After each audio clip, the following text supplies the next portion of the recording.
Bonjour à tous, bienvenue dans l'épisode numéro 3 de The Afterworlds, le podcast entièrement dédié à la meilleure compétition de League of Legends du monde. Je suis Aboutine et pour m'accompagner aujourd'hui, bien évidemment, on retrouve Laure. Laure, comment ça va? Ça va très bien, ça fait très desk doger du coup ce podcast.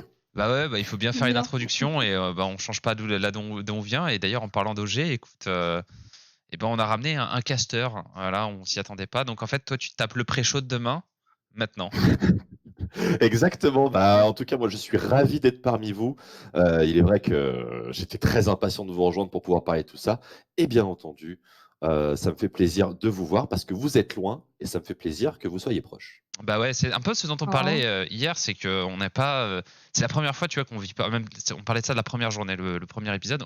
C'est la première fois qu'on ne peut pas le vivre, tu vois. Alors que ce mois-là, Ouais. il est un peu sacré Ouais. en tout cas pour moi, il l'est. Je pense que pour l'heure, c'est pareil. C'est un moment où on se retrouve entre potes aussi et qu'on fait notre, qu'on célèbre la compétition.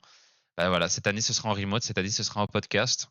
Mais voilà, loin des yeux ne veut pas dire loin du cœur. Et on va parler de la journée 2. Alors, je ne t'empêche pas, bien évidemment, Twix, mais je ne t'empêche pas, Laure, de revenir a posteriori sur un concept de la journée numéro 1. Si jamais quelque chose, si vous voulez dire que TS avait perdu en jour 1 et en jour 2, vous pouvez en parler, il n'y a pas de souci, il faut les définir des 0,4, tendances. 0,4, 0,4 et 0,4. Exactement. Oui. Du coup, voilà. Deuxième journée avec des matchs qu'on attendait beaucoup. L'arrivée du groupe A, donc sortie du groupe D, le groupe de FlyQuest, Top Esport, DRX et Unicorns of Love. Rentrée du groupe A, l'arrivée de G2 dans la compétition, donc un peu baromètre du niveau western, du Et pas n'importe représentant comment. western, et pas n'importe comment, C'est vraiment on y la game va. de la soirée. Ouais. Avec les Mochi eSport, donc Machi eSport bien évidemment, mais j'aime bien les appeler les Mochi eSport, C'est je trouve trop C'est qu'ils mignon. cute. ils auraient dû s'appeler comme ça, qui jouait contre la team Liquid, qui sortait d'un play-in fort, et puis sinon on retrouvait les classiques groupe B et groupe C, donc avec le fameux groupe de la mort de TSM et Fnatic dont on parlera. Et écoutez, pour commencer, comment vous avez vécu cette journée? Laure, toi, déjà niveau prod, niveau Berlin, est-ce que tout s'est bien passé pour toi? C'est tôt les réveils. C'est tôt les réveils, genre vraiment. Non, mais sinon, non, ça s'est bien passé. En vrai, comment dire, c'est spécial cette année, mais c'est un truc dont j'ai pas trop parlé pour l'instant sur Twitter. Mais bon, comme tu l'as dit, on est tous en remote, donc les interviews en remote, genre, c'est l'angoisse. Parce que tu n'es pas tout le temps sûr que tu auras le même traducteur, c'est pas tout le temps quelqu'un que tu vas connaître. Les interviews, dès que tu as des joueurs asiatiques, genre, bah, du coup, ton temps, il est divisé par 2 et déjà, on n'a que 3 minutes. Donc, honnêtement, c'est des challenges auxquels on s'adapte. Mais pareil pour les autres broadcasts, tu vois, vu qu'on veut un peu inclure tout le monde, qu'on n'a pas pu amener les gens de Corée, qu'on n'a pas non plus réussi à amener les casteurs chinois. Donc, pareil, eux, de l'autre côté, c'est Shox, je sais qu'elle galère de la même manière pour avoir des gens en remote, etc., en call. Donc, ouais, on se fait peu à peu aux problèmes techniques. Mais heureusement qu'on a des games cool dont on peut profiter pendant la journée, vraiment, parce que c'était encore une journée cool aujourd'hui. Ouais, journée cool, Twixou. Ouais, On a, très très cool. on commence la journée avec un petit test baromètre de Team Liquid. Et donc, j'allais dire presque dernier ressortissant NA qui n'avait pas perdu dans ses groupes. Mhm. Et contre probablement le match le plus facile de ce groupe, de ce qu'on a vu. Et ils se font Bah, sortir, t'en penses quoi? écoute, j'ai été très surpris au niveau de ce match parce que c'est vrai que c'est une affiche qui, pour l'entrée en matière de Liquid dans les groupes stage, après, comme tu l'as dit, un play-in dominant, on s'était dit que c'était pas non plus la plus haute marche à franchir vu la situation dans leur groupe. Mais je pense qu'on a peut-être un petit peu oublié que cette équipe, c'est quand même le représentant de la région Pacifique en première position. Et franchement, ils étaient vraiment pas dégueux. J'ai trouvé Ouais. qu'ils ont vraiment plutôt pas mal joué. Bien sûr, il y a une certaine sous-performance nord-américaine, notamment à un certain poste, et je pense qu'on va y revenir, mais de manière générale, cette game a été clean. Il faut revenir sur quelques détails, je pense, au niveau de Liquid, parce que je pense que ça a beaucoup aidé les matchs e-sport, notamment des raisonnements de draft qui ont été assez peu compréhensibles de mon côté. J'ai pas trop compris pourquoi un joueur aussi talentueux et indispensable que Core JJ s'est retrouvé avec une vieille luxe toute pétée dans une game où la team Liquid n'avait absolument aucune forme d'engage, de contrôle ou de CC. Ouais. Ça, c'est vraiment une grosse interrogation. Et surtout, qu'est-ce qui s'est passé avec Jensen? À quel point il s'est fait pulvériser, et ce dès la 3e minute par son adversaire Mission. Bah, alors, Laure, vas-y. Je suis en train de mourir. Pas de Courage, souci. dame, courage. Non, je suis d'accord que c'était une game surprenante dans le sens où on avait vu Liquid beaucoup plus dominant pendant le play-in. Mais en fait, j'ai juste l'impression qu'ils se sont pris les pieds dans le tapis parce qu'en re-regardant un petit peu certaines actions de la game et justement pour comprendre où est-ce que c'était un peu parti en cacahuète, je sais pas, genre, j'ai pas retrouvé l'agressivité qu'on avait pu voir contre certaines équipes de play-in. Et comme tu le dis, hein, enfin, comment dire, ce que j'aime bien avec Liquid, c'est que c'est pas tout le temps forcément les mêmes forces qui vont carry. On a vu que Tactical a pu show up, on a vu que Jensen avait eu des bons moments, etc. Mais là, ouais, non, c'est vraiment l'équipe au global qui s'est laissé étouffer, en fait, je trouve. Je Et qui n'ont pense. pas vraiment essayé de contest. Je sais pas comment vous l'avez vécu. J'ai trouvé parce que j'ai regardé les 2 premières games en live et les autres je les ai regardées en replay parce que moi je vis la nuit. Enfin les matchs sont la nuit.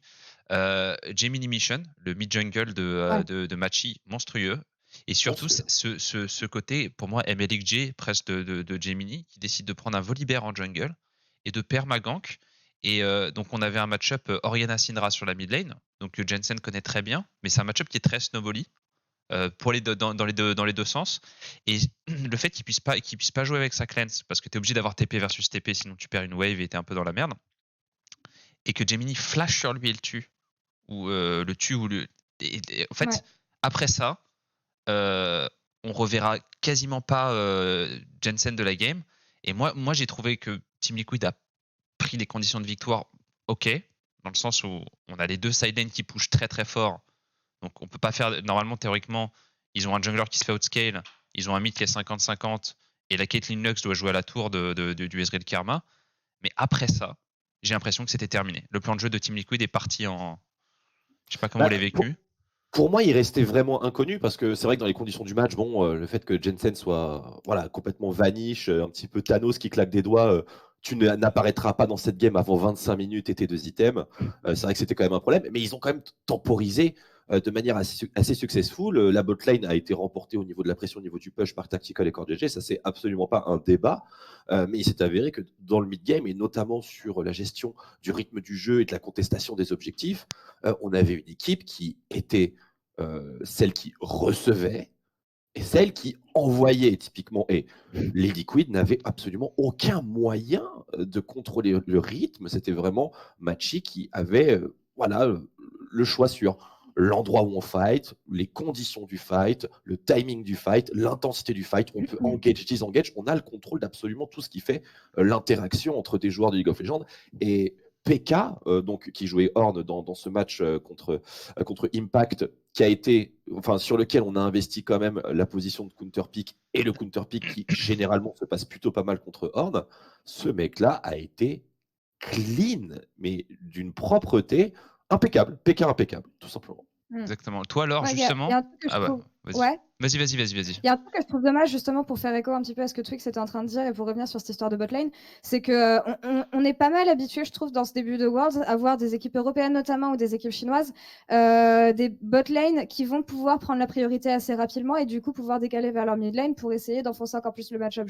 On sait que Team Liquid serait capable de faire ça parce qu'on sait que CoreGG joue ce genre de champion avec tactical et solide sur pas mal de pics. Donc voilà, en fait, je questionne ce choix de dernière rotation de Caitlyn Lux. Caitlyn, oui, c'est vrai qu'elle est pas mal pique, mais en même temps, je me demande si elle peut encore trouver sa place vu les carry AD qu'on a depuis le début au World. Est-ce qu'elle est vraiment toujours aussi puissante?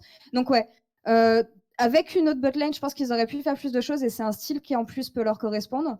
Mais voilà, c'est tout ce que j'ai ajouté sur ce match. En dehors de ça, c'est juste décevant parce que... Et encore, moi, je trouve qu'ils sont juste laissés étouffer. Tu dis que la gamme a duré, etc., qu'ils ont réussi à bien stall. Je trouve même pas vraiment parce que ils prennent des escarmouches qui n'ont même pas vraiment de sens, sans vraiment reprendre la vision derrière. Enfin, je sais pas, c'est un peu comme Rogue, on en parlera par la suite, mais ils ont juste ralenti le moment de leur mort, selon moi. Ouais, complètement. C'est un peu comme ça que j'ai ressenti. Excuse-moi, Zab, mais je terminerai juste sur ce match-là en disant que Machi eSports ont certainement été sous-estimés et Liquid doit accepter que CoreJJ est indispensable à l'équipe et qu'il ne peut pas avoir un pick relativement neutre comme Lux et juste prier pour des cages et prier pour des catchs. On a besoin que CoreJJ fasse plus et qu'il ait vraiment un champion qui lui permette de leader de quelque manière que ce soit l'action qui se déroule. Lors, il y a un concept dont on a parlé un peu en off avant de commencer le podcast, quand on parlait de Fnatic, mais je pense qu'il y a un vrai enjeu, une vraie clé que moi je commence à voir se dessiner. c'est la contestation des objectifs. Mais vraiment, purement, j'ai l'impression c'est un peu le World. Soit tu joues très proactif en early, tu tues la game très très tôt, et à ce moment-là, tu peux snowball. Mais si tu n'arrives pas à faire ça, ça se joue énormément sur on handshake un Dragon Fight, on handshake un Herald Fight. Et à ce petit jeu-là, j'ai l'impression que pour l'instant, l'Occident est bien en dessous de l'Asie de manière générale. Je sais pas comment tu le vis, et même Twix si tu veux rajouter, mais moi je les trouve vraiment faibles, les westerns, au global, dans la contestation des objectifs par rapport aux équipes asiatiques. Et le pire, c'est que tu vois, c'est un truc dont les joueurs sont conscients parce que Bjergsen, après sa première game hier, il a donné une interview où justement, je sais plus qui était, je crois que c'était Ashley qui l'interviewait pareil, et qui lui demandait qu'est-ce que tu retiens de cette game. Et c'est que franchement, en regardant les équipes, en regardant les erreurs qu'on a pu faire, la contestation des objectifs, notamment dès les premiers moments de la partie et ce qui peut lead sur un early herald, c'est hyper important. Et ouais, effectivement. C'est l'early game. Bienvenue en F6. Voilà. C'est ce qu'on bosse 10 fois par jour en stream. C'est bien de se rendre compte de Word.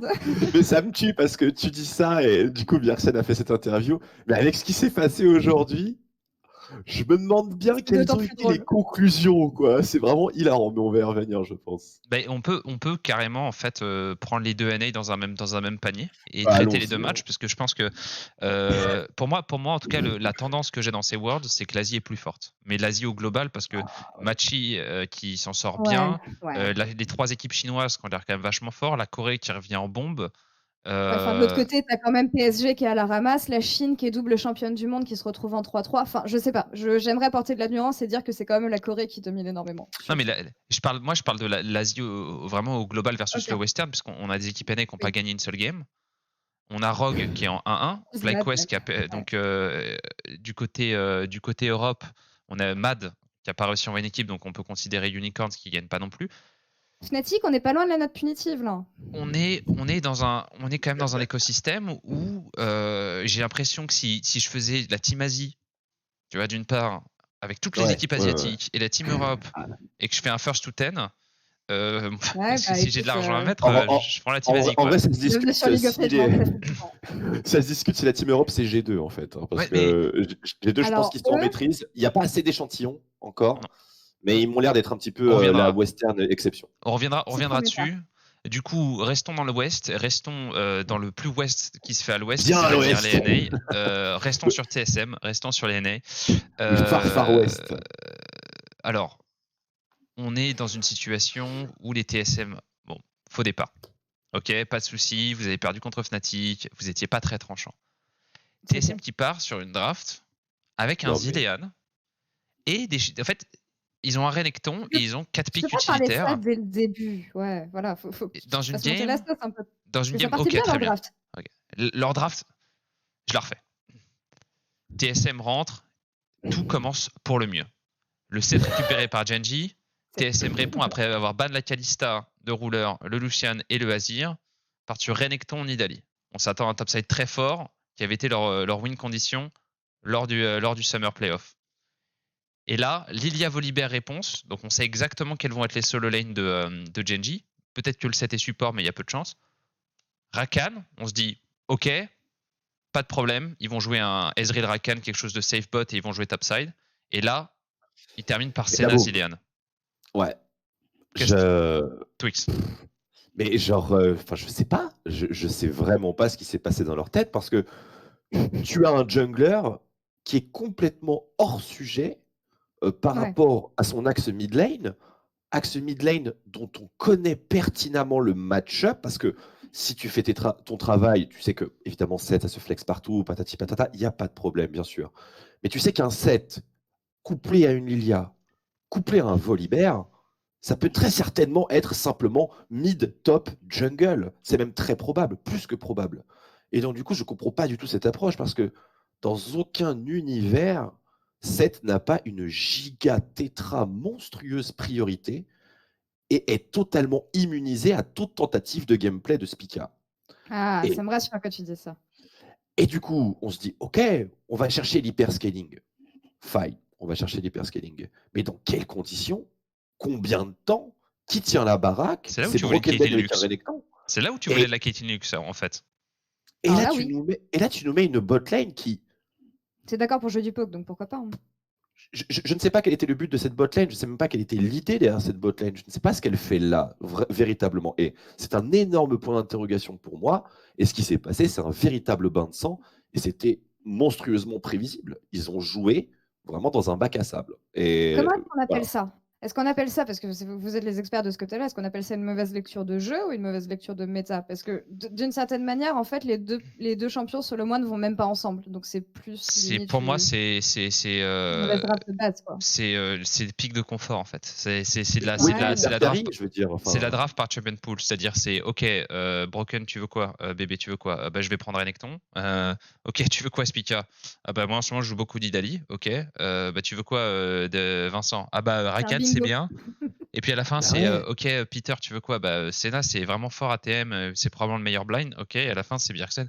Ouais bah je vais prendre mon Zilean parce que je sais pas jouer contre cette Lilia Volibear, du coup je vais prendre mon pic de confort. Et à la fin ça a pas de sens Attends, quoi. mais Ça n'a pas de sens. Et en termes de stéroïdes, je veux dire, enfin, à quoi, qui est-ce qu'on va boost, qui est-ce qui va être speed up, qui est-ce qui va être attaque speed up avec Nida, autour de qui on va jouer. Ok, on a un Rakan, donc on a une engage qui est relativement violente. On peut faire un petit Zilean Rakan pour des engages qui sont vraiment incontrables et qui sont relativement low CD, etc. Et tu claques une Senna moi, j'aimerais bien qui qu'on ne arrête de correspond. foutre le boliv sur Senna, C'est de base, en littéralement fait. le seul AD carry avec peut-être Ezreal dans une certaine mesure et peut-être Jhin, mais encore c'est mieux. Mais c'est le pire des AD carry que tu pourrais sélectionner à ce moment-là. Le Laure, pire. j'ai une question pour toi. T'as généralement des remontées vapeur d'escrime. Est-ce que les NA se font cuisiner vapeur tous les jours ou pas? Est-ce que tu as sans donner de nom, bien évidemment. Non, c'était pas tant une boucherie que ça. Mais après, honnêtement, ça fait une semaine que j'ai pas eu de news depuis le début du championnat. Ça serait difficile de Non, dire mais de toute ce que façon, ça a donné. c'est dur, ouais. C'est dur de donner.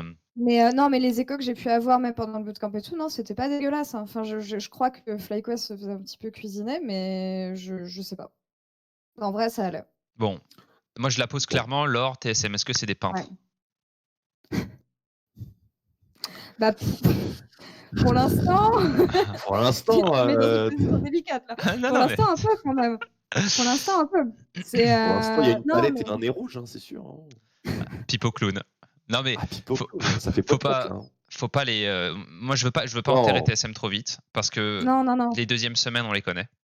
Voilà. bien sûr. Mais Alors, les deuxièmes semaines DNA, c'est pas forcément ce pourquoi ils peut-être sont qu'ils sont en train de nous faire une bien connus. reverse. Ils sont en train de nous faire une Fnatic et on le sait pas depuis le début. C'est ce que j'entendais dans le broadcast tout à l'heure. Genre, ils discutaient du fait que la tendance serait inversée, que EU et Anna auraient des performances différentes. Auquel cas, on est dans la merde. On est dans Vous la êtes merde vraiment pour dans la la merde. deuxième De semaine. toute façon, faire une deuxième semaine NA, c'est impossible de te qualifier. Hein. C'est le choke. C'est le choke. Mais le groupe C, ceci dit, il va être Poggers jusqu'à la fin. Vraiment. Oh, oui. Oh oui, oui, oui, oui, Genji a bien l'air bien sûr. quand même. Hein. Genji a l'air bien. Mais la Genji, deuxième c'est le place. premier. Ouais, mais deuxième place, ça va Ouais. se faire dans le sang, quoi. Du coup, je sens que ça va être votre coup de gueule, hein, la draft Courage, TSM. TSM, courage. C'est Voilà, le- courage. Moi, Même pas. j'ai une pensée, J'en ai un autre. j'ai une pensée presque, tu vois, d'empathie pour Spica, parce que bon, Spica, quand même, faut vous rappeler un petit peu des conditions. L'année commence avec Dardoch. Spica rentre en fait quand il se sépare de Dardoch et C'est vrai qu'il y a eu qu'ils ça, font bon. venir Double Lift à la place de Kobe qui part chez Misfits. Spica, il a fait 2 splits. Finalement, il est champion d'ANA.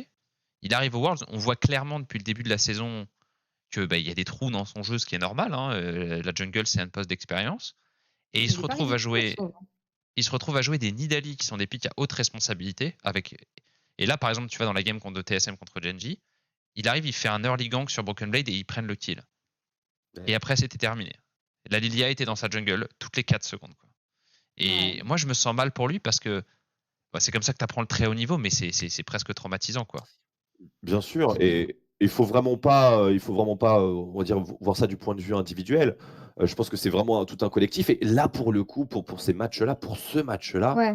enfin, c'est comme si tu envoyais, je sais pas, tu es dans une guerre interstellaire et toi, tu envoies des mecs avec des mousquets et Ouais. ils font rien.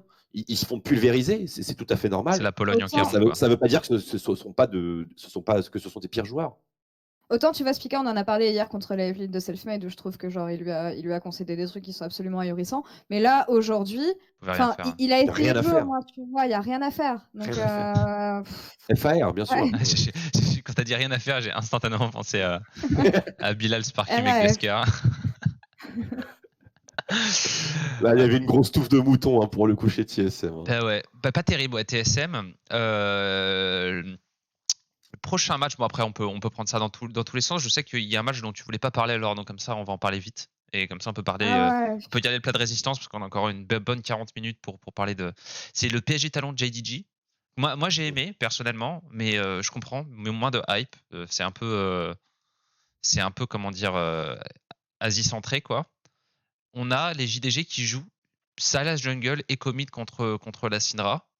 Hein, dans la draft, juste pour parler de ça, parce que je pense que c'est le point intéressant, c'est le Sylas Jungle, qu'on attendait contre le Horn top, et PSG qui arrive à perdre avec Horn. Une remarque, n'importe, un feeling sur cette game ou poubelle, on passe à la suivante. Un non-jeu. Ouais. Pulvérisé. J'ai même pas l'impression d'en avoir appris plus sur JDG, parce que vu la façon dont ils se sont fait pulver hier et le match aujourd'hui, je suis là, bon, bah ça fait chier, tu vois, c'est une équipe que j'aimerais bien voir à plein potentiel dans un match contesté, mais là, enfin. Puis Syndra, enfin, je suis désolée, on peut en parler de Syndra à un moment ou pas? On en parlera. Parce que, on peut en parler quand tu veux. On peut en parler quand tu veux. Si tu veux, on peut se non, servir de plus ce match tard, pour parler de vas-y, on Syndra. fait les matchs et ensuite on fait les on matchs parlera de la peut-être. méta, si vous voulez. Très bien. Donc on passe, on s'en branle. Allez, hop. Bah, juste mix de draft quand même très sympa côté JDG. Draft top tier, hein, drafté évidemment, très très bonne situation. Gros hard smurfing. Juste, ces joueurs n'appartiennent visiblement pas à la même catégorie d'après cette game. Toutes les games sont différentes, mais dans cette game-là, c'était pas le même level du tout. Oh ouais, Voilà. c'était des grands masters contre des chals, quoi. Ouais. C'était un peu Dans cette game-là, il y avait vraiment une énorme différence. Bah, du coup, on peut passer à la suite. J'essaie de tourner autour du pot pour arriver à G2, tu vois, G2 Sunning à la fin. Forcément. Donc, bah écoute, voilà, on change de groupe, on s'en fout. De toute façon, c'est pas très important. Moi, j'ai envie de parler du pick Syndra. Et j'ai envie de parler du pick Syndra, donc je vais me servir de la game de Fnatic. Comme ça, on va pouvoir s'en servir. Parce qu'on a eu un pick Syndra qui s'est fait contrer plusieurs fois aujourd'hui. Il s'est fait contrer par. En fait, il s'est pas fait contrer par les mochi, mais bon, ça c'est autre chose. Les machis, il va falloir que. Il va falloir faire attention. Je vais arriver en broadcast, je vais dire mochi sport. Sanction. Mais le pick Syndra en blind du côté des Fnatic, donc pour vous resituer la draft, TF était ban et Lucian était ban. Et donc il y avait encore Echo, Sylas, Irelia, tout ce que tu veux open. Premier pick de LGD, Horn. Réponse de Fnatic, Grave Syndra. Réponse de LGD, Kindred Echo, instantanément. Et voilà. Et bon. Après Fnatic, il y a une hardcore win early et leur défaite n'a rien à voir avec la draft. Mais ils ont fini par perdre. Toi, t'en penses quoi parce que Laure, je pense que t'as été très ouverte sur le pick Syndra blind. Toi, t'es pas fan, quoi, Laure. Syndra blind, c'est pas ton truc, quoi. Non, enfin, je suis pas fan quand tu. En fait, je trouve qu'il y a trop de possibilités pour la contrer aujourd'hui, donc je suis pas fan quand au moins tu t'occupes pas d'Echo ou ce genre de champion, quoi. On l'a souvent vu en réponse sur la première journée, et là, c'était surtout du blind aujourd'hui, et honnêtement, j'ai un peu du mal à comprendre pourquoi. Donc je sais que on dit communément que c'est un blind pick qui est correct, mais je sais pas, dans la mesure où on a quand même vu pas mal d'Echo sortir aujourd'hui, je pense que c'est un point sur lequel il faut regarder un moment. Je trouve pas ça très cohérent. Ouais, il faut faire attention. Quoi en ban, en quoi en blind pick, c'est ça la question. Excuse-moi, Twix. Bah vas-y Laure, je pense que ça t'est destiné. non, c'est pour vous deux. Mon blind pick sur la mid lane au championnat du monde. Allez, maintenant tu donnes la réponse. Non, mais c'est vraiment la question parce que je comprends que Syndra ça soit pas forcément satisfaisant, mais quelle réponse du coup? J'ai toujours tendance à... Moi, je me pose des questions sur Akali. Ouais. Je suis en train de retourner ma veste sur Akali. Du coup. Parce qu'Akali blind, avec des junglers. Imagine, tu joues contre Syndra, Nida, et que tu joues Akali. Et que ton jungler, c'est un Volibear ou une Lilia. Tu te fais invade, tu passes ta game comme Spica. Hein. Tu fais rien du tout, absolument. Ouais. Il y a un énorme problème de prio et en blind pick, bon, il faut toujours s'adapter à la situation. Mais première rotation à mid lane Pas blind obligé de la pick, sortir Tito, quoi. ouais, moi, à part un match En fait. contrôle, honnêtement, c'est ce que je vois de plus safe, quoi. Mais dans les openers de mid lane qu'on a eu, on a essentiellement eu Syndra, Orianna, Twisted Fate, et ça tourne à peu près autour de ces trois-là, quoi. Yep. Ouais. Je pense, pour revenir sur la draft de Fnatic, Grave Syndra, tu disais Pato, c'est finalement, surtout qu'on a des picks bot lane qui sont assez standards. Le Jhin, qui revient quasiment toutes les games, la Senna. Là, on a vu de la MF pour LGD qui gagne. On a Ezreal, on a quasiment tous les picks de la saison à part Aphelios qui reviennent pendant ces World Championship. Est-ce que finalement, c'est pas ça la clé? Juste revenir à ce classique last pick mid en red side Pour le TSM. certaines teams, oui, mais est-ce que tu as envie de faire ça dans le cas de Fnatic, par exemple? Est-ce que tu as envie de laisser le last pick à Nemesis? Est-ce que c'est Oui. worth it de laisser le last pick à Nemesis? Je demande. Je C'est pas pense du pas flame, hein, genre. particulièrement. Non, c'est vrai, il n'a pas une champion de pool qui lui permet. Enfin, c'est un joueur de Vegar, TF, Asie, enfin ce genre de truc. Donc c'est pas forcément sa spécialité non plus. Je l'attends pas sur un Echo ou sur un Z ou sur un Fizz ou. Il est une Akali, non? Enfin, il a une Akali absolument. Ouais, Il a une Akali. on en parlait hier. Mais en fait, c'est ça aussi, c'est que Nemesis, dans les souvenirs que j'en ai, les premières fois qu'on l'a eu avec Fnatic, on le retrouvait sur des pics qui étaient beaucoup plus explosifs. Puis là, il s'est cantonné dans un espèce de style où il navigue entre 3 à 4 champions. Et je suis d'accord que c'est la méta qui voulait ça aussi, mais je pense qu'on peut s'autoriser plus de trucs. Et que s'il a des Ouais. pocket picks ou des secret picks, il pourrait les sortir. Donc je sais pas. Et il faudrait qu'il performe un peu mieux aussi, parce qu'il n'a pas été très constant. Donc c'était surtout par rapport à ça que moi je disais le last pick mid à la base. Ouais, je suis pas forcément convaincu non plus Ce mec joue jamais autour de lui, en fait. Bah, c'est ça, Nemesis, c'est pas Mais bon. forcément l'arme massive dans ce championnat du monde. Ça l'a pas été durant le LEC, ça le sera certainement pas face à des Estremont comme Chie, Knight et Showmaker et compagnie. Mais il est stable, il a d'autres qualités, il est extrêmement généreux. C'est un midlaner qui est généreux. Alors, ça veut dire quoi, midlaner généreux? Ça veut dire qu'il va sacrifier sa wave pour jouer le scuttle, pour jouer n'importe quoi. Il va venir avec toi, il va t'accompagner. Et je pense que Selfmade et les Fnatic de manière générale on pourrait plus utiliser ce côté-là du profil de Nemesis plutôt que de le mettre dans des situations de blind. Mais pour revenir finalement à cette problématique de blind pick Syndra, il ne faut pas oublier que c'est un clash régional. Chaque région, bien sûr, a sa propre définition des match-ups. Et en LEC, il n'y avait pas une panoplie de joueurs qui étaient capables de sortir un Echo contre une Syndra. Même si Syndra a été beaucoup plus dominante durant la saison parce qu'elle était complètement busted pendant des mois et des mois. Aujourd'hui, elle a subi 3 à 4 nerfs d'affilée. Elle est blind pick au championnat du monde. Ça montre un petit peu la situation. Il y avait très très peu de joueurs qui étaient capables de sortir Echo. Forcément, les conditions sont très très différentes. Et je pense qu'il faut simplement valider le fait qu'il y a des mecs qui jouent Echo, il y a des mecs qui jouent Kindred. Tu blind pick Syndra, tu t'exposes à ce genre de risque, il faut prévoir les bans et simplement faire comme si tu blind pickais une Syndra, tu es en LEC, tu joues contre Jizuke, tu bannes le Echo et tu passes à la suite. Je pense que c'est le premier pas. Petite stat intéressante, la petite zap stat. Il y a eu 11 games. Il y a eu 11 games Orianna Syndra combiné. D'accord? Twixu, petite question pour toi qui a commenté les games. Combien de victoires pour le duo Orianna Syndra sur 11 games? Je regarde pas les stats sur 11 games. Allez, comme ça. Duo, les deux? Ouais, c'est-à-dire qu'il y a eu 8 games de Syndra et 3 games d'Orianna. Ouais, bah, je dirais 30%. Non, elle est à 1,10. What the fuck? Le duo est à 1,10. Syndra est à 1,7 et Orianna est à 0,3 dans cette phase de groupe. Orianna n'a pas forcément été jouée par. Écoute. Mais on a dit qu'on n'attaquait pas les personnes. On peut attaquer les faits. Non, c'est sûr. Les faits, les stats. Merci pour cette zap stat. Elle est scandaleuse. Non, mais elle est scandaleuse quand même. Interprétée. C'est pour ça que je voulais parler de Syndra à la base. C'est surtout que si tu prends le play-in, alors attends, j'ai besoin de ressortir le stade du play-in, mais c'était quasiment l'inverse. C'est-à-dire que tu prends le play-in et tu as Orianna, tu as Syndra qui a 60% près de win rate et tu as Orianna qui est à 9-1. Donc on se disait Orianna gros pic et finalement poubelle pour l'instant pour Orianna. On a fait ce petit détour par la case Fnatic. On peut peut-être rajouter un truc parce que c'est vrai qu'on a beaucoup parlé de la draft extensivement sur la Syndra Blind. C'est C'est pas Fnatic qui gagne. l'important. Ouais, Fnatic, je sais pas toi, ce que vous en pensez, toi, Laure ou Twix. Fnatic qui gagne leur league game et qui se retrouvent à complètement. Enfin, ils ont gigatroll. Enfin, pour moi, ils ont complètement gigatroll la contestation des objectifs, pour revenir sur ce terme-là, qui leur Ouais. glisse des mains, quoi.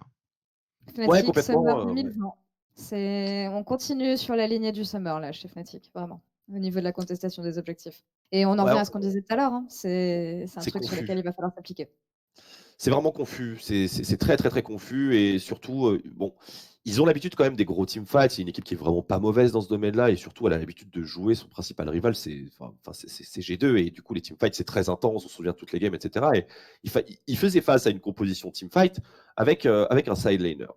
Enfin, typiquement, c'est une composition Horn Kindred avec Miss Fortune, Draft Teamfight. Comme tu disais tout à l'heure, finalement, la méta, c'est un peu comme la mode. Tu reviens finalement aux essentiels qui marchaient et des pics en appellent d'autres. Un Horn appelle une Miss Fortune. Un Horn appelle des pics qui sont legit en Teamfight, appelle des follow-up de rotation de CC. Et on sait ce qui marche. Miss Fortune, ça marche. C'est tout à fait viable. C'est une meilleure living phase, etc. etc. Peanut, on sait évidemment qui joue Kindred. Donc, moi, je pense pas que Fnatic était particulièrement surpris ou dans des conditions exceptionnelles dans ce match, puisque tout était assez téléphoné.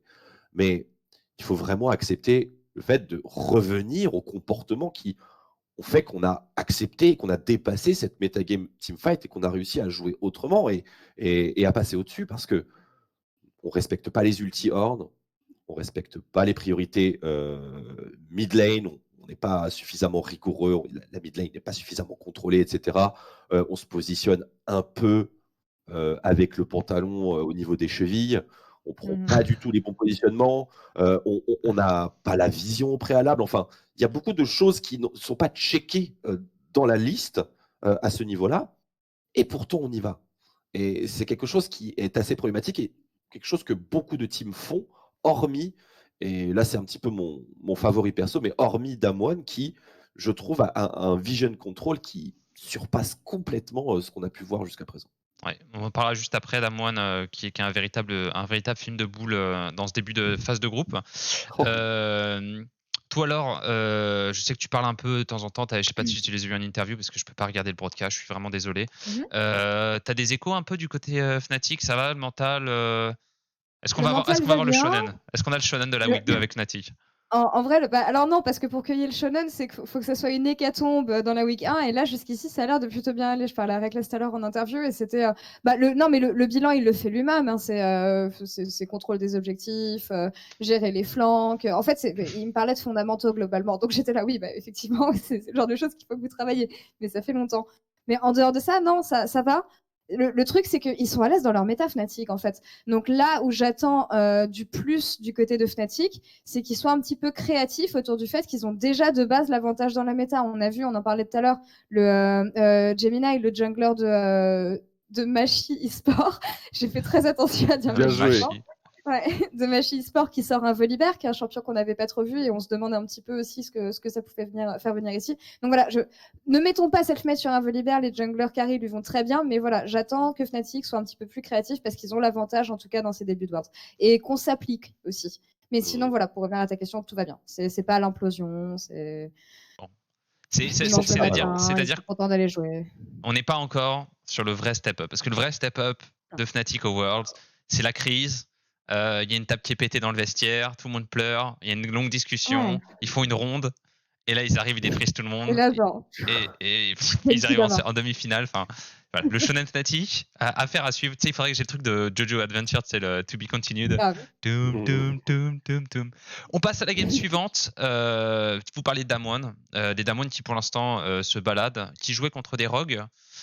C'était un match qu'on attendait beaucoup parce que Rogue avait complètement survolé son premier affrontement contre les matchs e-sport et on se retrouve contre pour l'instant l'ogre de cette phase de groupe. Je ne veux pas dire l'ogre de la compétition parce que l'an dernier on pensait que SKT serait l'ogre de la compétition avec G2 et finalement c'est FPX qui était dans le groupe de Splice et de Gigabyte Marines qui ont gagné, donc on va pas mettre la charrue avant les bœufs. Mais les Damwon, en tout cas dans cette phase de groupe, ont l'air d'être l'équipe qui a le plus de marge sur le reste de la compétition. Des rogues qui sont partis sans rentrer trop dans les détails de la draft, parce que bon, je pense que c'est pas l'essentiel ici, sur une compo Ikarim qu'on n'avait pas beaucoup vu finalement, donc c'était assez intéressant, et toujours de rester sur leur force avec Kalista, Taric.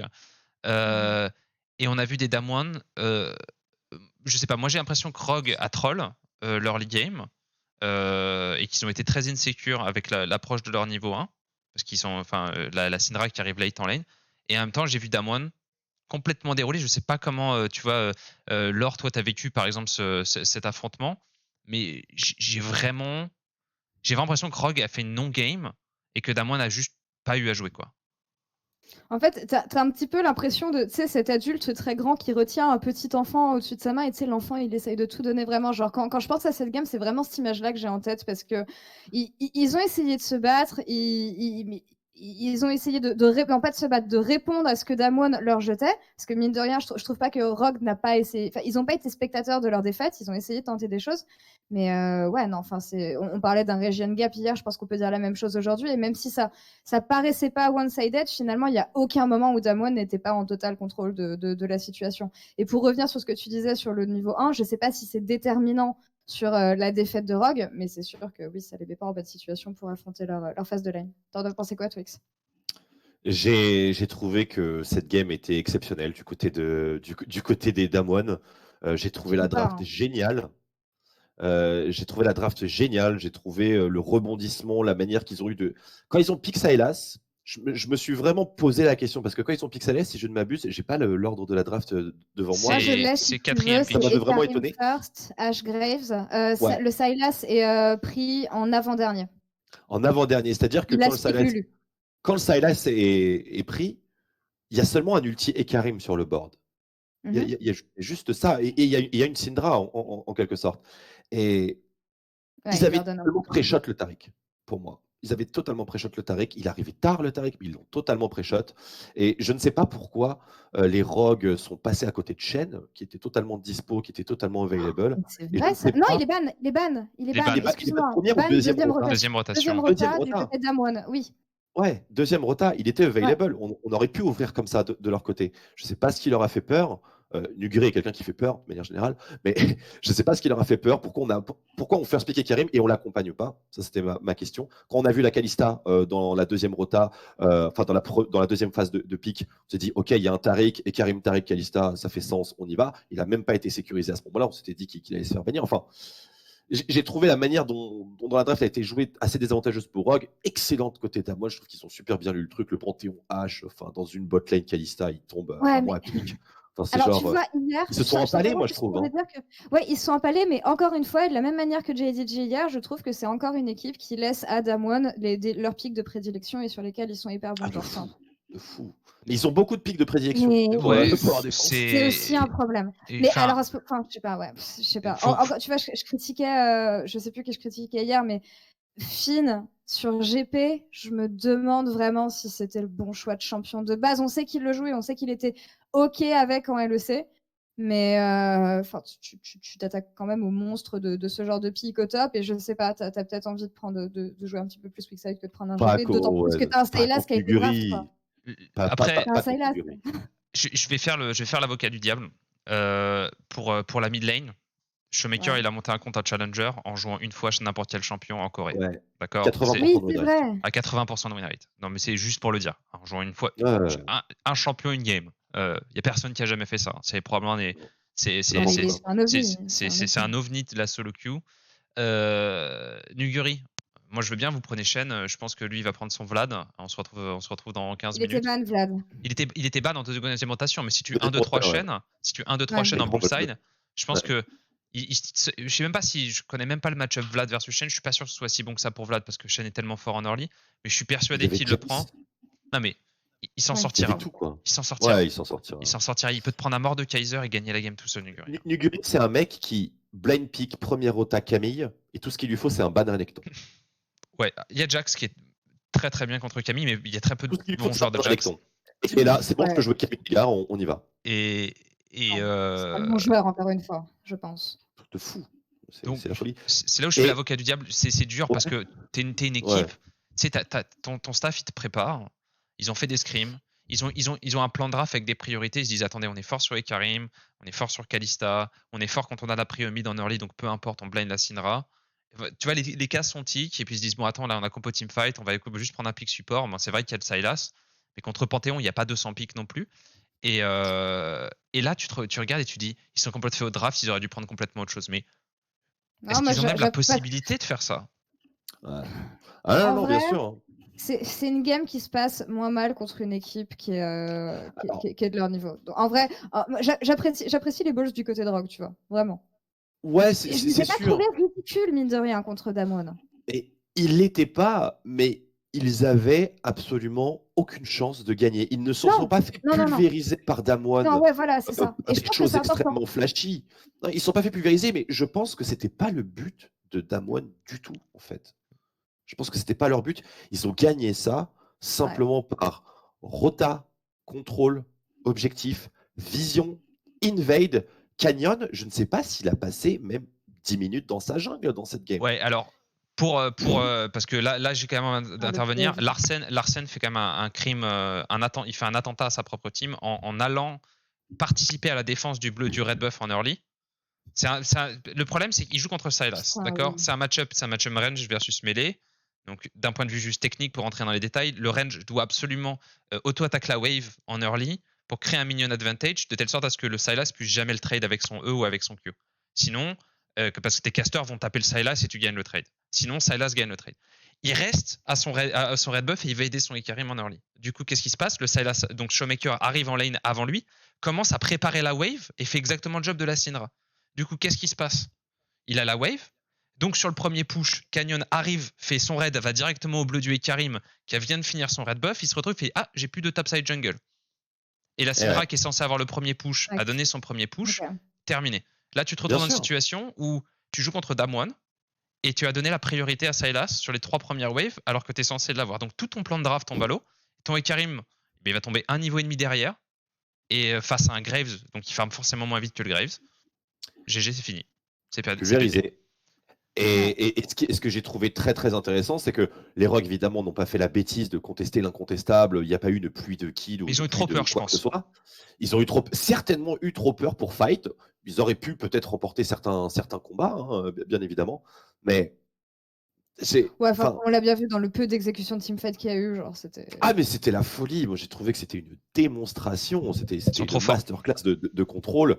Le Ikarim, à ce moment-là, je regardais la minimap et j'étais scandalisé. Le Ikarim, il était pingé à chacun de ses camps. Mais quand même, quand il sortait de la base, il était pingé, le gars. Et il a été traqué, il était pisté. Ils l'ont pucé en fait, le cheval. Ils l'ont pucé et ils le voyaient à travers toute la map. Ils lui ont bouffé tous ses camps. Nuguri avec Lulutop, quoi. Enfin, je veux dire, qui aurait pu s'attendre à ce que Nuguri joue une fucking Lulutop support ? Il s'en bat les couilles. Genre, c'était vraiment pas le genre de profil qu'on lui connaissait. Il y a eu de la karma, comme tout le monde, quand il jouait Kleptomancy, qui voulait se faire des balls en or, il n'y a pas de souci. Mais il joue Lulutop juste pour gérer le match-up, et il joue selfless, c'est-à-dire que Nuguri, le mec qui joue Klepto, qui a le plus haut taux de mort isolé, qui est Split Pushman, l'année dernière, aujourd'hui, il joue des Lulu. Bon. Oui, et c'est là où je trouve que la version 2020 d'Amon, elle est super intéressante par rapport à 2019, parce qu'on est moins dans une situation où tu vas avoir 2 star players sur lesquels tu... comment dire, je suis pas du tout en train de dire que Canyon faisait pas le figure par rapport au reste l'an dernier, mais je trouve que c'était vraiment le Nuguri et Showmaker Show, quoi. Et cette année, tu as un potentiel de carry qui vient de pratiquement tous les joueurs, et même si Ghost, il est comment dire, il est un peu en dessous du reste, on l'a déjà dit. Il a un support qui est absolument stratosphérique, qui de toute façon va laisser Ghost tout seul pour aller créer de la pression ailleurs.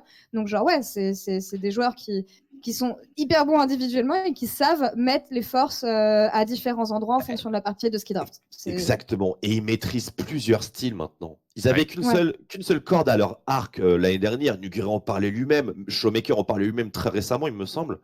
Cette année, c'est pas la même histoire. Et il y a un petit peu, c'est trop tôt pour en parler, bien entendu, pas de précipitation, mais c'est le genre de feeling que tu as en les voyant, c'est le genre de feeling c'est peut-être les champions que je suis en train de mater là, parce qu'ils sont en train de mettre une sacrée douille et ils ont l'air de beaucoup mieux maîtriser les fondamentaux et même d'être quasiment rien qu'en première dans ces matchs-là. C'est un petit Ouais. feeling. Samsung White, ils sont clean. T1, ils sont clean. Je sais pas, j'ai un petit peu Là, cette vibe-là. C'est certainement trop tôt, mais il y a une petite odeur quand même. Ok, bold prediction. Enfin, c'est même pas une prédiction, c'est genre un bold fact. Je pense que Damwon, c'est ce que Griffin aurait dû être s'ils n'avaient pas implosé, et il représente vraiment la nouvelle vague coréenne et genre un nouveau style de la Corée, C'est la New Wave, beaucoup moins boring que ce qu'on avait avant. Quoi. Ouais, Je c'est la dirais New Wave. On va vraiment encore représenter pire, ça. parce que je pense qu'ils ont incorporé la discipline qu'avaient les Genji et les T1 et la macro. Donc pour moi, ils Sans ont doute. ce qui se fait de mieux dans la manière de paralyser l'adversaire et de jouer boring quand il le faut, et d'avoir Ouais. l'accélération qu'avaient les Griffins, et d'avoir cette flexibilité en draft, des bruisers en mid avec des AP dans la jungle. Il y a tout. Demain, alors Twixu, je suis désolé, tu ne seras pas là, mais je pense qu'on fera un petit point sur qui peut battre Damwon. Parce qu'ils auront joué leurs 3 games. Ce sera la fin de la première série de matchs pour le groupe B. Tout le monde aura joué tout le monde. Et on aura vu tous les groupes plusieurs fois. Donc on pourra se poser la question qui, et dans la demain, suite on de a la un match compétition, qui peut peut battre nous Damwon. aider. Demain, on a un match qui pourra nous aider à déterminer Tapi ça Sport. parce qu'il va y avoir Tapi Sport contre Dragonix. Mais Exactement. ça, Donc rendez-vous demain pour ceux qui regardent le podcast. On va faire une petite transition sur la dernière game. On est un peu en retard, mais l'avantage, c'est qu'on est en podcast. On peut prendre un peu plus de temps. C'est ça la bonne heure. Et oui, c'est ça le plaisir. C'est mon petit kiff du moment. Donc, voilà. C'est trop bien. G2 contre Sunning. J'attendais beaucoup de Sunning. Laure, on en avait parlé lors du premier podcast. Je t'avais dit n'enterre pas Sunning. Sunning qui font une très très très belle game. G2 qui font une très belle game. Ils se sont fait déglinguer. C'est ce que j'avais prévu. C'était une super game. C'est pour ça que je suis complètement téclat ce matin, parce que j'ai regardé la game jusqu'à, je crois, 3h du match chez moi. G2 versus Sunning, c'est la meilleure game des Worlds jusqu'à présent. Twix, t'en penses quoi? Eh ben, j'étais aux commentaires, j'ai eu beaucoup de chance de tomber sur cette game. Elle était véritablement glorieuse, rythmée, beaucoup de suspense, beaucoup de rebondissements, et bordel que Mickey c'est fort. C'est un truc de ouf. Bordel c'est un truc de ouf. Non, mais vraiment. Les supports, les deux supports étaient bons dans cette game. Enfin, pour moi, sur leur dossier, c'est incroyable, hein, vraiment. One Fang, extrêmement costaud. Style of Me. Je réinvente la manière dont vous jouez Lee Sin, en fait. Juste, t'imagines Yankos? Regardez mon style. Regardez mon Lee Sin Knight's Vow Spirit Visage, deuxième item. Qu'est-ce qu'il y a? Je mets le coup de pied. C'est tout. Je jump, je in, je out. Hop, tu waste un CD sur moi. Du coup, je compte. Meilleur game. J'avais l'impression, pour moi, Laure, j'ai failli le tweeter, puis je me suis dit non, mais peut-être que les LCS vont pas apprécier. Pour moi, c'était une game de LCS dans le storyline de saison régulière, mais de très très haut niveau. Tu vois, c'est comme si tu prenais les LCS, tu vois, tu leur injectais des stéroïdes un peu partout, tu vois, que tu crées une espèce de Frankenstein. Bah, pour moi, c'est un peu ça. Donc, il y avait des backdoors dans tous les sens et tout, mais tous les fights étaient ultra pixel, tu vois, en termes d'exec. Et enfin, je sais pas comment tu le sens. Moi, la game était super entertaining, tu vois. C'était du catch, mais de très haut niveau, quoi. Ouais, c'est ça. C'est ça, du catch de très haut niveau, puis quand même des très belles performances mécaniques, encore une fois. Hein, tu parlais de Mickey X tout à l'heure, je trouve que Caps, il a fait une super game aussi. Et ouais, c'est un scrim. C'est G2, comme d'habitude, qui nous font des scrims on stage.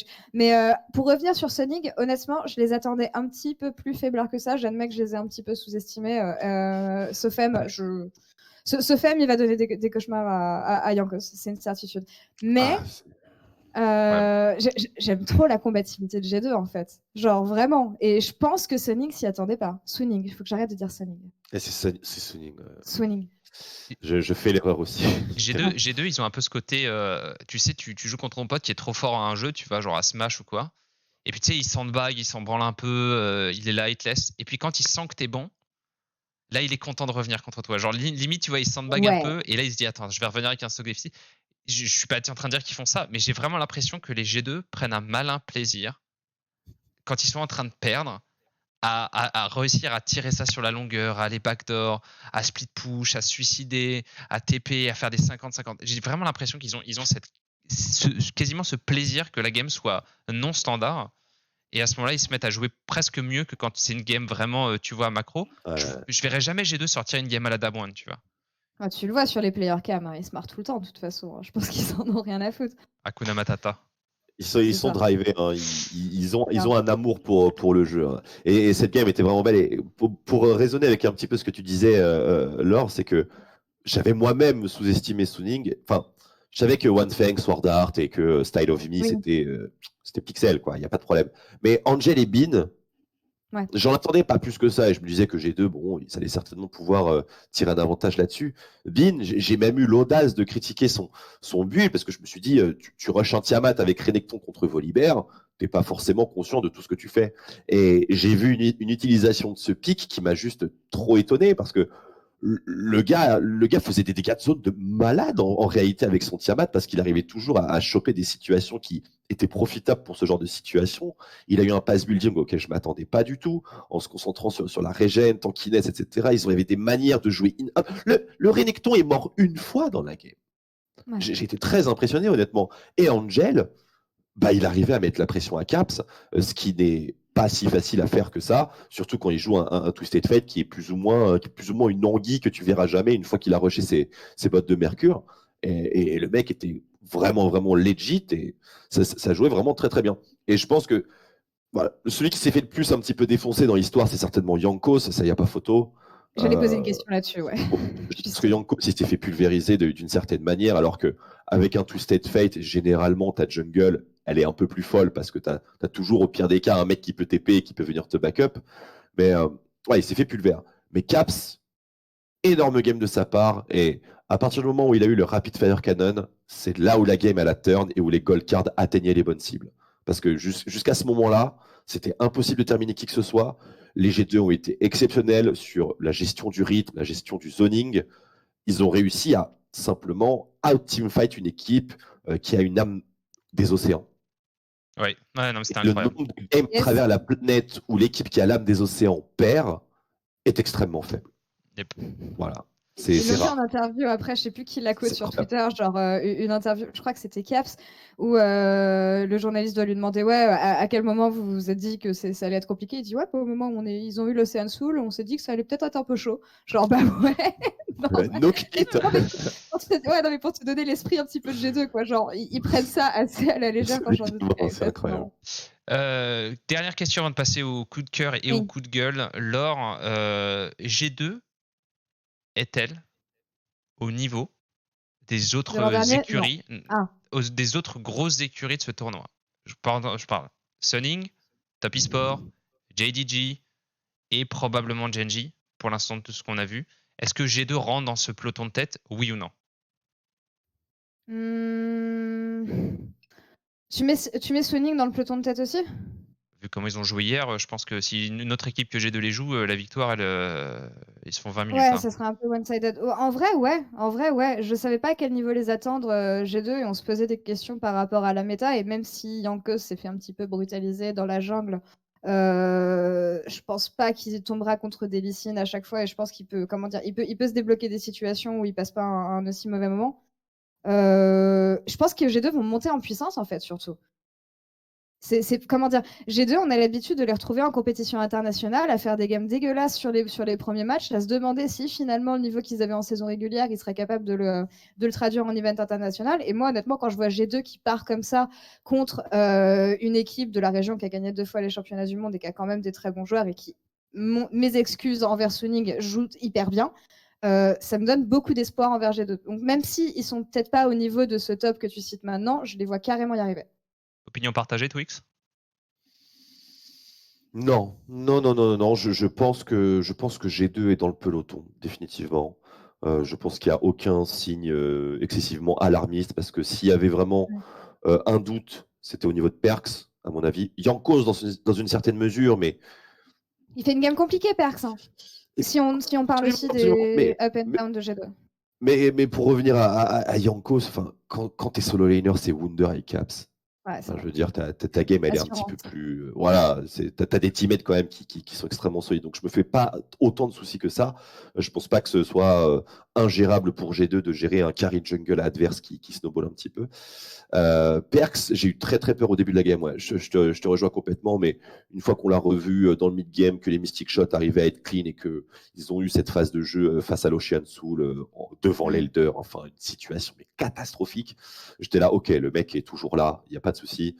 Il est certainement redrivé par un petit peu le frisson de cette compète. Il commence à se rappeler qu'il s'est fait 6-0. Enfin, que l'Europe s'est fait 6-0 et que lui s'est fait 3-0 par des équipes chinoises. Ils ont eu leur première victoire chinoise ici, les G2. Donc, moi, j'ai senti quelque chose et je les mets dedans. Et Suning, je les mets dedans aussi pour le moment. Et je suis très très content de voir que les joueurs apparaissent à la hauteur de leur réputation. Voilà, surtout pour Fall. On les retrouvera, le groupe 1, on le retrouve dans les 2 prochaines journées de compétition. G2 qui affrontera donc les matchs e-sport demain en match d'ouverture. Suning qui affrontera Team Liquid, un match qu'il faudra suivre pour les NA et aussi pour voir le vrai niveau de Suning. Et bien évidemment, pour le Day 4, donc le dernier jour de la phase aller, les G2 qui affronteront TL, le match EU versus NA, les 2 plus grosses écuries un peu de ces dernières années qui vont se taper dessus. Du coup, écoutez, on arrive dans la dernière petite partie de cet épisode. Coup de cœur et coup de gueule. Généralement, c'est place à l'invité d'abord. Sur cette journée numéro 2, et même, je vais dire, sur toute la compétition, et pas forcément que sur les joueurs, les drafts, même si tu vois au niveau de l'orgueil quelque chose que tu n'as pas aimé ou que tu as vraiment aimé, Twix. C'est quoi jusqu'à présent dans les Worlds 2020 ton coup de cœur et qu'est-ce que c'est ton coup de gueule? Alors je vais commencer par le coup de gueule parce que c'est celui qui me vient le plus vite. Changez-moi cet overlay de draft par pitié, mais vraiment à genoux. Elle est à chier, putain. C'est incroyablement tiltant d'être habitué à avoir top, jungle, mid, AD, support, et après tu recommences par top, jungle, mid, AD, support. C'est tout. Tu vas pas inverser, et ça me tilte, et je me gourre à chaque draft, et ça me rend ouf. Mon cerveau, il est complètement en ébullition à chaque phase de draft. Pourquoi vous avez changé ça, quoi? Voilà, alors je sais pas si c'est pour la lecture internationale. Je suppose que ça doit être un bail comme ça. Je pense pas. Je pense qu'ils t'ont voulu un peu edgy, à faire un truc à l'horizontale. Alors, je suis désolée, Twix, je veux pas baisser tes espoirs, mais j'ai pas entendu où que ce soit que l'overlay serait changé. Et honnêtement, si on est déjà en group stage et que ça n'a pas été corrigé depuis le play-in, ça ne sera probablement pas corrigé. Écoute, voilà. Qu'est-ce que tu as aimé du coup? C'est dans mon boule, j'ai envie de dire. Ouais, mais moi j'aime pas non plus, t'inquiète. On le partage. Et qu'est-ce que tu as aimé dans ces Worlds?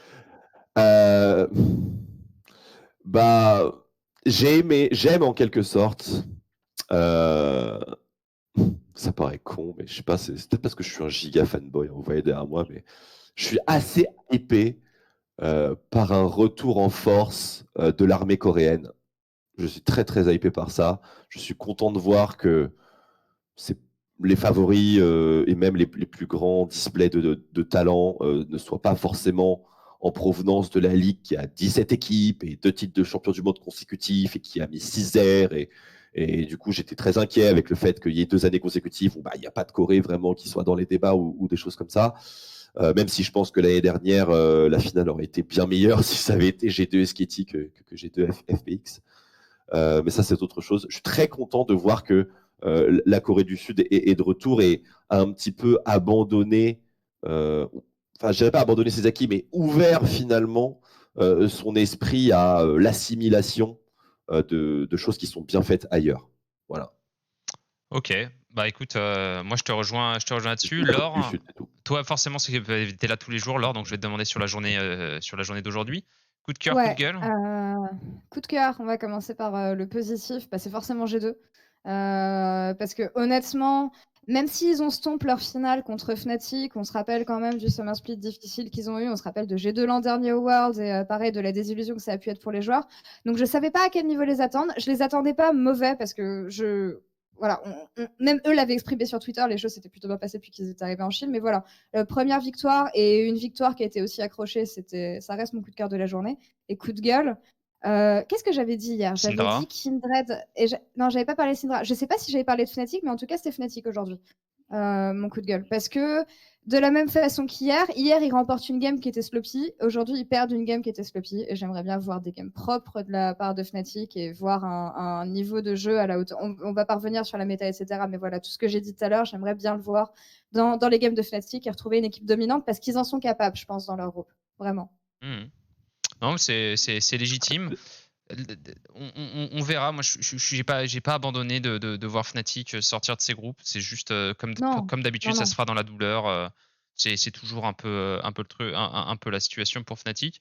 De mon côté, sur cette journée, je dirais que le coup de cœur, c'est le niveau de jeu global proposé. Je trouve que les équipes qu'on n'attend pas forcément en termes de hype, donc les Suning, les Matchy, très intéressants. Bon, PSG peut-être l'équipe la moins intéressante à regarder. LGD qui quand même au forceps va prendre une game. Je trouve qu'il y a peu d'équipes qui jouent pas très bien et justement mon coup de gueule irait presque pour la région NA pour l'instant. Je mettrais quand même un carton orange, pas un carton rouge, mais j'ai pas de problème avec le fait. J'avais de bons espoirs pour la NA parce que justement, si tu vois, c'est un peu une méta où tu uncheck des teamfights au dragon et juste jouez votre jeu les gars quoi. Genre je veux juste au moins voir ce qu'ils sont capables de produire en NA, c'est-à-dire un jeu un peu sloppy, très farmer en lane sans être de grosse proactivité, mais qu'on ait des fights Jouez quoi. vite.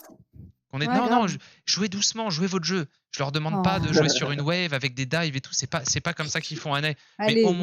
Mais au moins, tu vois, les junglers NA, ils ruinent des games à invade des buffs à des moments où il faut pas. Et là, j'ai l'impression qu'ils sont paralysés, qu'ils farment même pas leur propre camp, tu vois. Au moins, Je te parle même pas de la dive, tête haute, quoi. des petits roams. Claquer des petits roams, Les aller petits des roams de la bot bots. lane, là, ils connaissent pas Ouais. les roams bot lane, c'est Non, incroyable ça. c'est compliqué. C'est C'est compliqué. fou. C'est un concept qui est difficile. Surtout, bon, là, ils avaient Caitlyn, les Liquid. Normalement, encore JJ roam pas mal, mais c'est un vrai problème de jeu très vertical et très peu horizontal en NA. Mais c'est bon, on reviendra peut-être un jour dans un podcast hors Worlds pour en parler. Point méta, avant qu'on se quitte, on va gratter peut-être 5-10 minutes pour parler un peu. On a maintenant 2 journées de compétition, donc on a eu 12 matchs. Ornn à 100% de présence, si je ne Ouais. m'abuse, c'est ça, 8 et 4, 12, donc 4 présences, 8 bans, 4 pics, 3 victoires.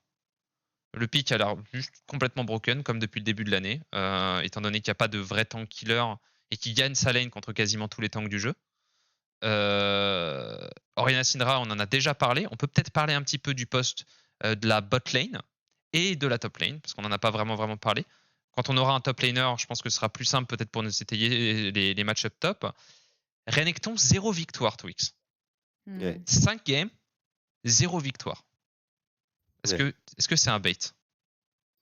Non, je pense pas que ce soit véritablement un bait. Renekton, c'est un pick qui est assez curieux parce qu'en fonction des régions, il gagne ou il perd contre Volibear, il gagne ou il perd contre Sett, il gagne ou il perd contre beaucoup de trucs. Mais je pense que de manière générale, il n'y a pas beaucoup de blind pick top side qui soit beaucoup plus convaincant que Renekton dans la mesure où tu n'as pas Ornn. Je pense que Ornn restera, quoi qu'il arrive, l'indispensable.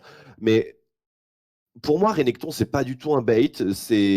Ça fait assez bien écho à la méta jungle carry AP qu'on peut avoir en ce moment, Evelyn, Lilia, Nida et d'autres. Je pense que c'est toujours un petit peu un système et une recette qui fonctionne. Ça spike mid-game de manière extrêmement violente et c'est exactement ce dont on a besoin pour pouvoir contrôler les objectifs Drake et les premiers Herald. Ça récupère de la priorité assez facilement aussi.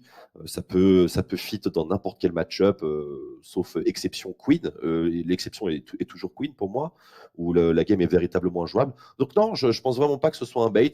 Je pense juste que c'est pas forcément joué de la meilleure manière. Il a un petit peu la rançon du succès, quoi. C'est que ses stats, elles plongent dans les abysses. Ok. Moi, je pense que c'est un bait, mais tout simplement parce que je pense qu'il y a des champions qui font tout ce que fait Renekton en mieux. Typiquement, et qui sont flex. Volibear qui perd quasiment aucune de ses games. Une victoire sur la seule game qu'il ait joué où il est joué en jungle. Je crois qu'il a 4 victoires sur 6 en top. Sachant que le pick est flex, donc il peut être pris très tôt. 7, c'est 50% de victoire au top, 100% de victoire au mid, 100% de victoire en AD en support pour l'instant. Donc pourquoi aller sur un Renekton quand tu peux t'offrir le choix d'avoir des picks qui vont sur 2 ou 3 lanes? Ah, mais, si t'as un set, je pense que la question se pose pas. Mais l'intérêt du set, c'est évidemment que tu peux le flex god juste derrière.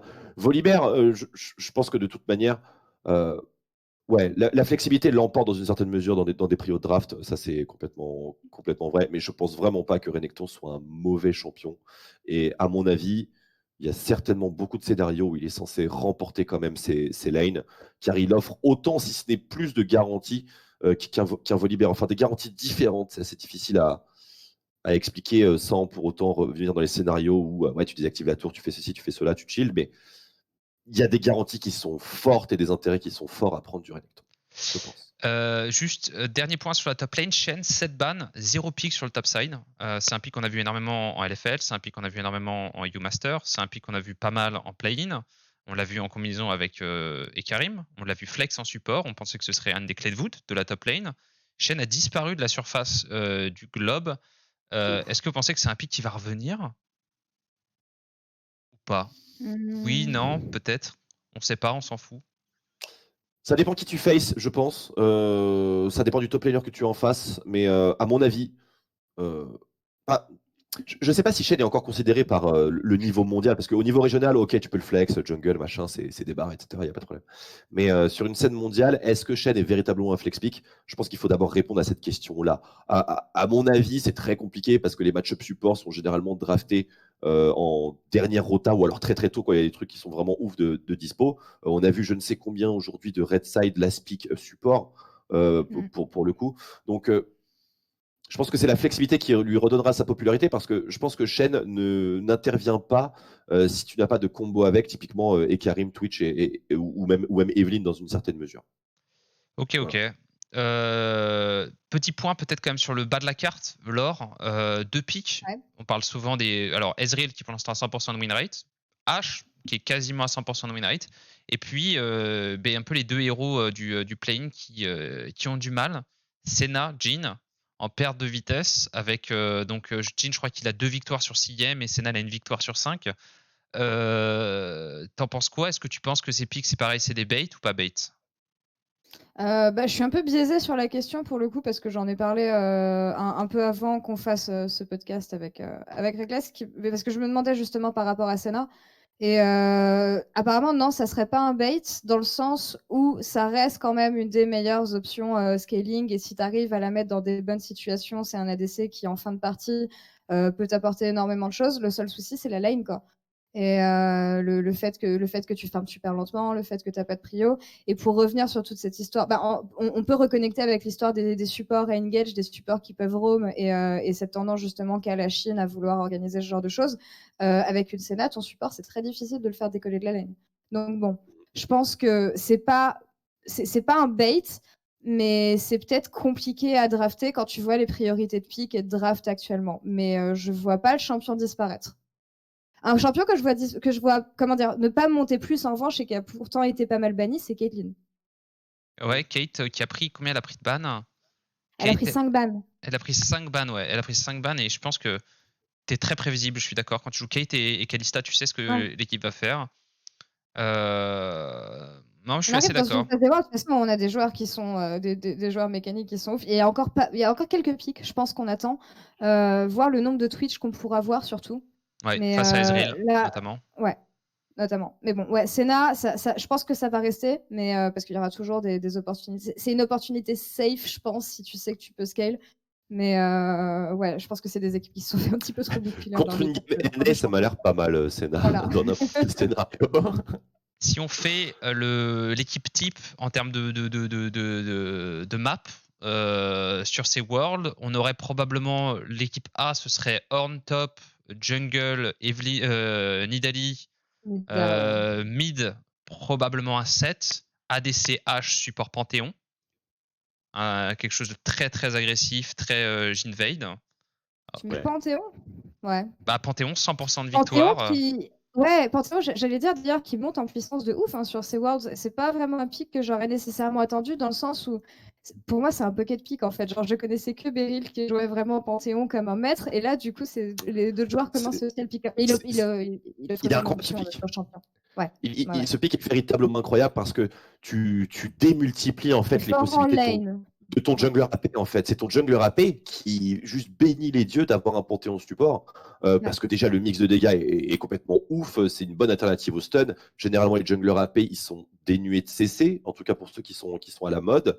Donc tu as aussi un lock par-dessus. Pour une Nida, c'est un orgasme vivant. Et tu as aussi le fait qu'il a un ulti global. Enfin, c'est vraiment que du plaisir. Et en plus de ça, il peut porter le Umbral Glaive et donc clear les wards comme une machine de guerre. C'est un pick qui est vraiment, et en plus, il overtime. Enfin, c'est un délire. Hein. Et l'équipe B, ce serait alors au choix Renekton ou Volibear. Je pense qu'on va mettre Volibear parce qu'il a quand même 5 victoires sur 6 games. Jungle, ce serait Evelynn. Mid, Lucian. ADC, Jhin. Et support, le Rakan. Ce serait plus ou moins, je dirais, les deux compos de la méta, les méta-defining comps dans ces Worlds. Est-ce que vous êtes, pour vraiment terminer cet épisode, est-ce que vous êtes satisfait de la méta de ces Worlds ou est-ce que vous trouvez qu'elle est un peu boring? C'est pas chiant, non. Je me fais pas chier. Comparé à d'autres années qu'on a pu avoir, je la trouve pas transcendante. En même temps, c'est le début et on a eu que 53 champions qui ont été vus pour l'instant. Donc à voir comment les choses évoluent. Je pense qu'on va avoir plus de pick jungle, plus de pick mid, beaucoup plus de pick ADC et voir les petites pépites qui peuvent sortir en support. Top, je m'attends pas à ce que ça change énormément, honnêtement. À part, comment dire, les zooms, Nogori, etc., qui seront maîtres sur certains champions qui pourront sortir à des moments opportuns. Mais la méta n'est pas chiante à regarder. Les games sont pas trop longues, c'est du 32 minutes. Comment dire, il y a des opportunités pour fight facilement ou en tout cas pour créer du jeu autour de la meuf facilement. Donc ouais, je suis plutôt satisfaite jusqu'ici. Je sais pas ce que t'en penses, Twix. Je la trouve géniale, moi personnellement. Je la trouve vraiment géniale. Elle est très variée dans les pics que tu peux avoir. Variée dans le sens où, pas dans le nombre de champions, mais dans le nombre de styles de jeu que tu peux aborder. Je pense que le seul style qui n'ait pas vraiment été bien abordé jusqu'à présent, c'est une sorte d'AD centrique avec un hyper carry qui est un petit peu entouré par 4000 supports et qui va faire. Mais ça arrivera, comme dans tous les championnats du monde, ça arrivera. On aura des compositions AD centriques. Je trouve qu'on joue un excellent style de roaming, après des prio top, prio bot. Enfin, moi, j'aime vraiment beaucoup. Et je pense que ce qui définit un petit peu la qualité de la méta, c'est un petit peu tout ce que tu peux faire avec le poste de jungler et de support aujourd'hui. Et il y a tellement d'actions que les games ne se. Enfin, il y en a certaines qui se résument à ça, mais la plupart des games ne se résument pas du tout à une laning phase et gagnant, perdant et on passe à la suite. C'est de l'action non-stop, c'est des timings, c'est des dragons, des héros de la faille, l'utilisation du héros. Je trouve qu'il y a vraiment il y a un bon rythme déjà avec le jeu qu'on a cette saison. Il y a un très très bon rythme. On connaît les objectifs, il y a une pression, il y a un suspense qui est vraiment super. Et les champions à dispo permettent vraiment de faire des trucs extrêmement stylés et beaucoup plus stylés qu'une farming fest à grands coups de Azir Sivir. Je suis assez d'accord avec toi. Et ben, écoute, tu seras le mot de la fin de cet épisode. Merci de nous avoir rejoints, Twix. Merci Laure de ta présence quotidienne. Désolé pour ceux qui regardent le podcast, ma connexion a complètement lâché sur la fin. Donc on nous entendra avec des voix quasiment robotiques, mais je ne pouvais pas vous interrompre parce que ça aurait été pire. Vos webcams sont légèrement floues. Je n'y peux rien. Mon building a décidé que la connexion serait pourrie le jour où je lance un podcast. C'est la vie. On sera là demain. On sera là après-demain. Twix, j'espère que tu repasseras parce qu'on va avoir forcément, avoir on va un long mois devant nous de compétition. Peut-être pour revenir un peu, pour faire un débrief à froid après avoir vu les résultats, les réels résultats de cette phase de groupe. Nous, on se retrouve demain. N'hésitez pas à commenter. N'hésitez pas à donner votre avis sur les podcasts. Il y a des choses que vous aimeriez, des aspects que vous aimeriez entendre de la part de Laure, des insights, des joueurs, etc., de la part de nos invités, des invités que vous aimeriez voir. Et on se dit à demain, 21h pour le prochain podcast. À la prochaine. À plus.